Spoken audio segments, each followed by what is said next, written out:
Now pause for the big reveal.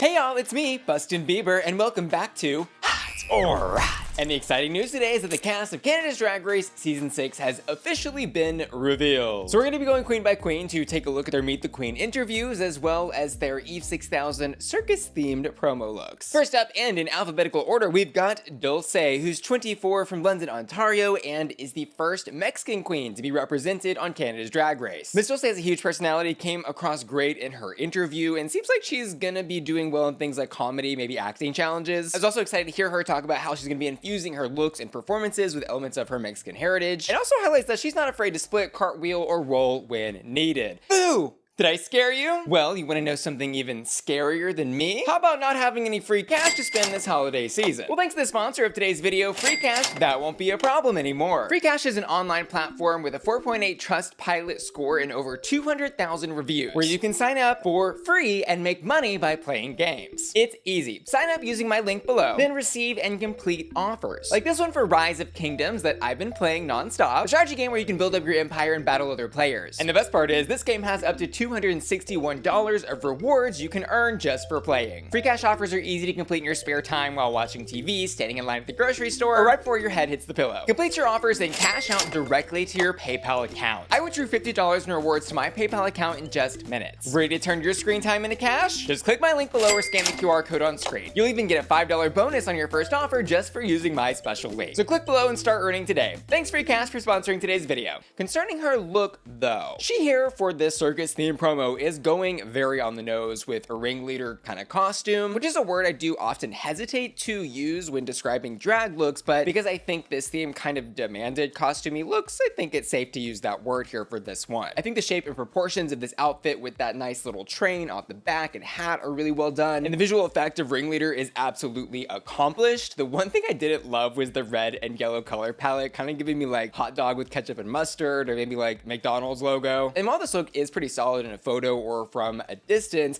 I do think the materials do look a tad cheap in the close-up shots of the interview. And I'll say Dulce looks great here, but this just isn't my favorite look, and so I'm gonna leave it with the warming up. And next up is Eboni LaBelle, who is 24 from St. Catharines, Ontario, and says she is an auntie in a 24-year-old's body, giving gorgeous body and a lot of hood. She says she's theatrical, quick-witted, and not afraid to read the other bitches down, but for how cutthroat she was sounding in the Meet the Queens interview, I also think she came across quite nice and friendly. She also highlights that she's representing for all the trans kids out there who need a good role model to look up to. And Eboni was someone who felt really natural on camera, personable, and like I just want to know more and more about her. Her look in the promo is going for that classic fortune teller fantasy that you'd expect from the fortune telling tent at the circus. She's got a big head wrap adorned with a feather and has used really nicely, I think, this gold color, which is contrasting with the beautiful red cape that she's wearing. Also, this detail of that like bubble around her wrist on the sleeve. And overall, I really appreciate how she took a look that is maybe more traditionally covered up or conservative in terms of showing skin and body, and turned it into something that does both, with the cape elements and then the lots of skin showing. Eboni entertained me and she looks great. This look is absolutely hot. And next up it's Hazel, who's 27 and from Vancouver, and who says she's the naughtiest girl you'll ever meet. Well, you know, only if you haven't met me. Ow, ow. She also describes herself as the it girl of Vancouver, saying she likes to give opportunities to other queens. Thank you for being generous. And says in preparation for this season, she has taken acting and sewing classes. This is someone who is taking this competition very seriously. And Hazel's look in the promo is phenomenal. It's easily one of the best in the lineup, and she's also going for that ringleader fantasy, but more in like the draggy fashion realm than like, let's say, the costumey realm. The tailoring of her coat, the cinching the corset, the little gold applique on the bra moment. I mean, everything about this is so refined, gorgeous, and just oozing of taste. And the ostrich feather cascade coming off the back of this is really just like the cherry on top of a really gorgeous, gorgeous look. Can't wait to see how she is going to bring this level of fashion and aesthetic into the runway. This look, I'm definitely gonna give a hot. And next up it's Karamilk, who's 25 and from Ottawa, Ontario, and who calls herself the Bayesian baddie of the season, and who also lets us know in her Meet the Queens interview that her biggest fear is staying celibate for how many ever weeks it is that it's gonna take to film this season. She also brags that she can dance circles around the other queens and act. And not only a few queens in, having another queen talk about how they can act, I'm expecting that there's gonna be some really good acting challenges, and if there's not, Mama's gonna be disappointed. Anyways, Karamilk is dressed as a jester.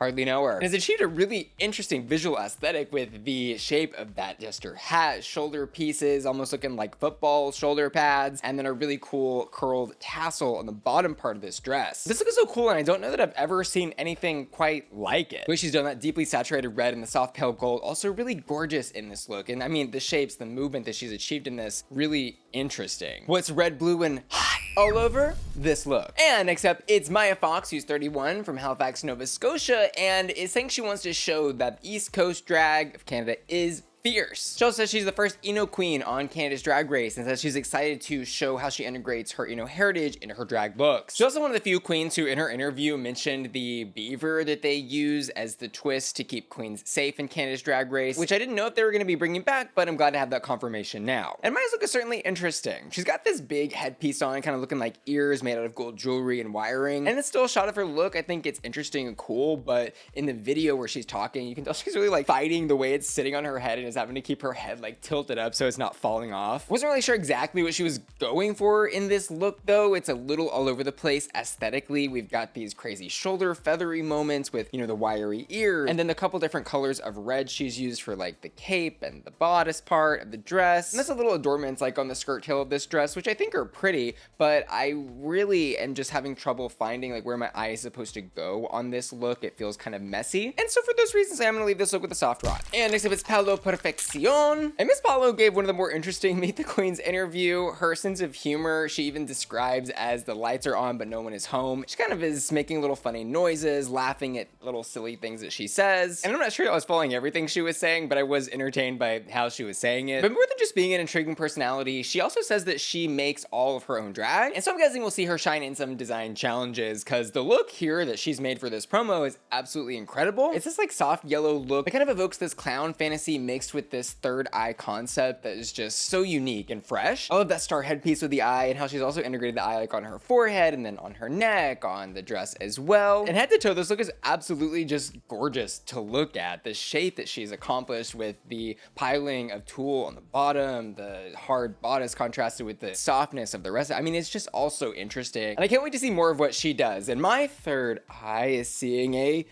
in her future. And next up it's PM, who's 31 and from Vancouver, British Columbia. Y'all, these names in this season are absolutely unhinged. It's like, what do you mean your name is 2 letters? PM. Done. Period. Anyways, Miss PM in her Meet the Queens interview is giving us quirky. She's giving us different. She's giving us not like the other girls. She also says her drag is pretty effed up and jokes around that she's not going to be afraid to drain your wallet should you come to her show. The interesting thing she says she's bringing to Canada's Drag Race is her ballet skills, which I suppose could come in handy if there is a nice little talent show request for that, or maybe she'll be doing some ballet on the runway. Anyways, for her look, we've got another jester clown kind of fantasy here with a really interesting use of color head to toe in her look. She's got that Harlequin print on the bodice and then skirt and hat elements of this. And then it's done the rest of her body to be this like light blue color with some darker blue on the shoes. And this look really is crazy to look at. It very much is giving circus freak. It very much is giving visual intrigue. And the insanity of it, I do really like. Like, I'm really curious to see more of her drag from just seeing this abstract insanity. But I also do wish that head to toe, it was just a little more refined. Because especially when she's moving in the Meet the Queen shot, you can see this look just isn't very stable. And I can imagine on a runway, it might be looking kind of wibbly wobbly. And even though I do really like everything that's happening like right here, I think the overall look for me is just not coming together. I'm gonna give it a rot. And next up is Saltina Shaker, who's 29 and from Ottawa, Ontario, and is somebody you probably already know if you're watching this video. She has over 3 million followers across her different social media platforms and got pretty big for her like out of drag to into drag transition videos. And I will also call out here that it seems Miss Saltina Shaker was getting some unfair treatment in her Meet the Queens interview, because she actually starts it off out of drag and then does a transition with that purple piece of fabric into her drag self, which was, you know, meant to be a little reference to her getting famous from transitions on TikTok. But it does make me curious what other kinds of favorable treatments she may be getting on the show. And despite being one of the most followed queens in the entire world, she does seem pretty humble and personable in her interviews. But it always makes me so curious to see how the social media queens are going to be performing on Drag Race, because the demands of making short form content or long form, whatever kind of video content, are just so different from from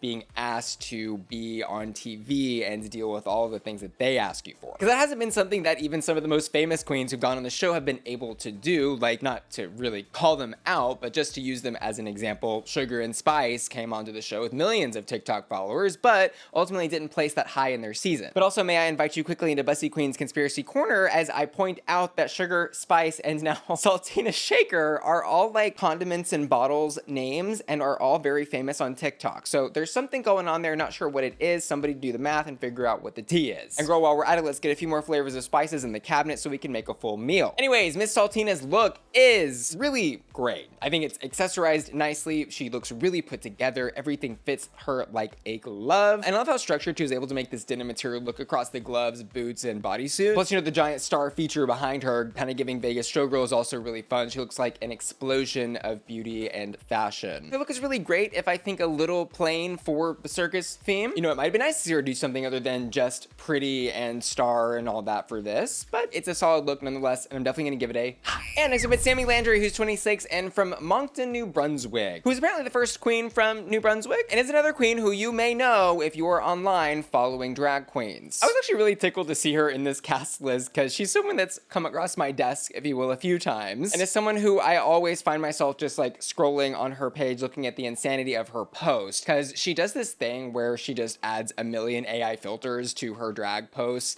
and it's like Coco Montrese but times 1,000. And these insane visual posts with some comedy videos here and there are kind of what she's known for. She's a big troll online. I mean, from the way she looks to the things that she says. And although she is a social media queen like Saltina Shaker, she's such a different variety of social media queen, and is a queen who's very comedy forward. And so I think it'll be really fun to see how someone who's very focused on her visual aesthetic compete against someone who's very focused on their comedy, both known for being social media, on the same season. It's a fun little juxtaposition in the casting they've got going on there. Anyways, Sami's look here is, you know, very much giving Morgan McMichael's early 2000s drag aesthetic in the mug, which I love. And she does talk about how she loves to be trashy and chic in her drag, but I do think her fashion is going to be a place where her and I just are not going to fully agree, because the thing is, her looks are a joke. They're camp, they're intentionally stupid, and they're not really bringing that high fashion element. But she's also not trying to do that. Her look here to me is giving those old ladies you might see in the casinos in Vegas at the slot machines, just praying for their next jackpot and like have 27 cats at home. And while I appreciate the silliness of what she's doing here, I do think a more serious take on her aesthetic might have been appropriate for the promo. For this look, I'm gonna give it a and next up, it's Star Doll.